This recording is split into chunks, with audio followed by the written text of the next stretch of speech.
back in the 1970s, Missouri changed its way of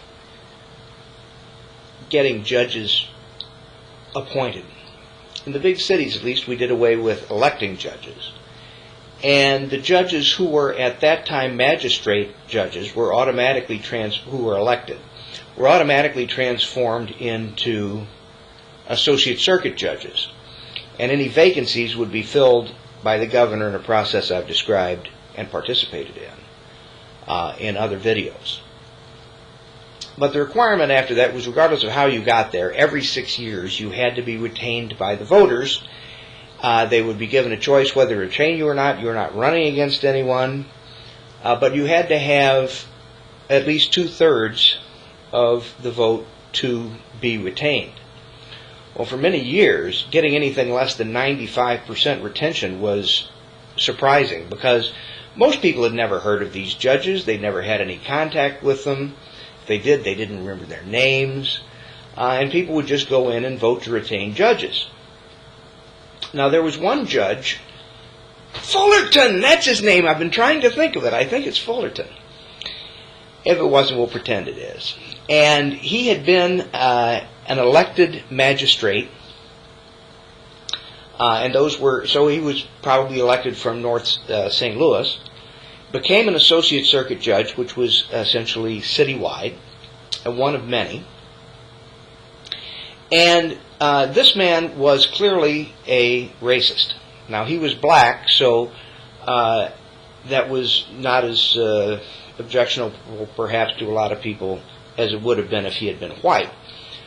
But he had to be retained, and the St. Louis Post-Dispatch published a number of front-page type stories, printing transcripts of things that had happened in his courtrooms that were not only racist, but outrageous by any standard, profanity, just outbursts of crazy behavior.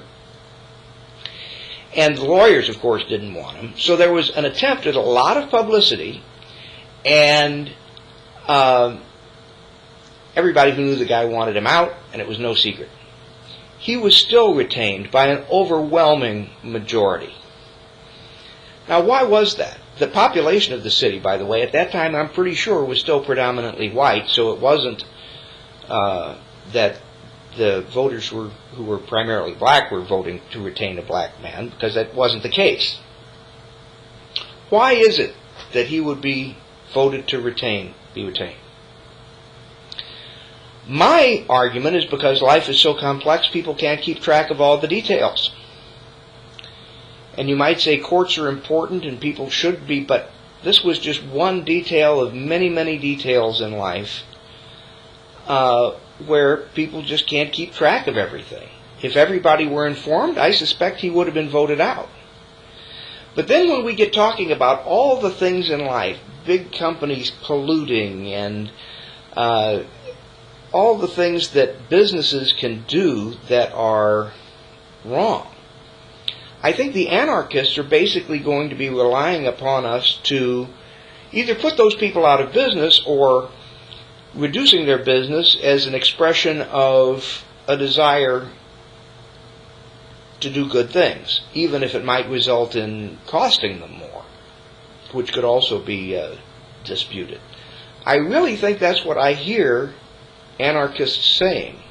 They're depending upon market pressure to correct error once it's exposed. Now, exposing it, of course, is a wholly separate question.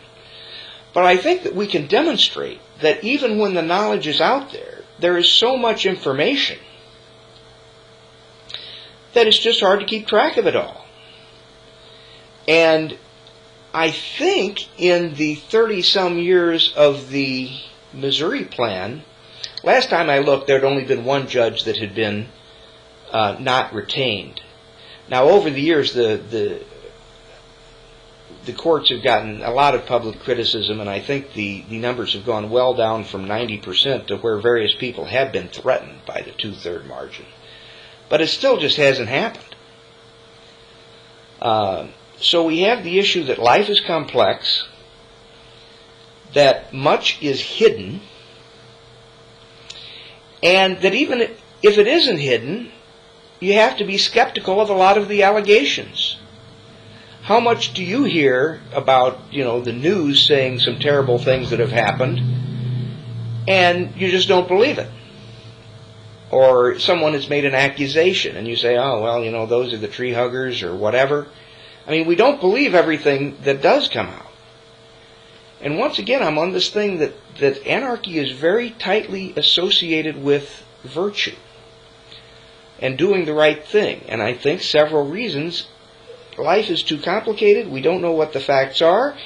And even when we know of them, we're skeptical of whether they're true. Austro-Libertarian, I'll post this in response to your video. I noticed in one of the comments to one of the videos where somebody asked about the rights of the minorities being trampled on by the majority, and you said, well, there'd be courts for that. Well, if it's okay for the majority to discriminate against the minority, what are the courts going to protect them from? And if we have a court system, and in Missouri that was going to be one where everyone wanted to be known for their just verdicts to their consumers, the public, what happens if that public is predominantly right-wing Christians who oppose homosexuality? I mean, it seems to me at that point we're going to have the will of the majority give us something similar to Sharia law. These are all ideas that may be that StefBot has made a gajillion videos defeating them. But these were issues that I thought of as I was watching your video. And once again, you make good videos, you speak clearly. I am very appreciative that you do not make complex logical arguments that have logical flaws in them. It's basically your premises that I disagree with. And a lot of it has to do with human nature and behavior. But you can persuade me. I'm willing to listen.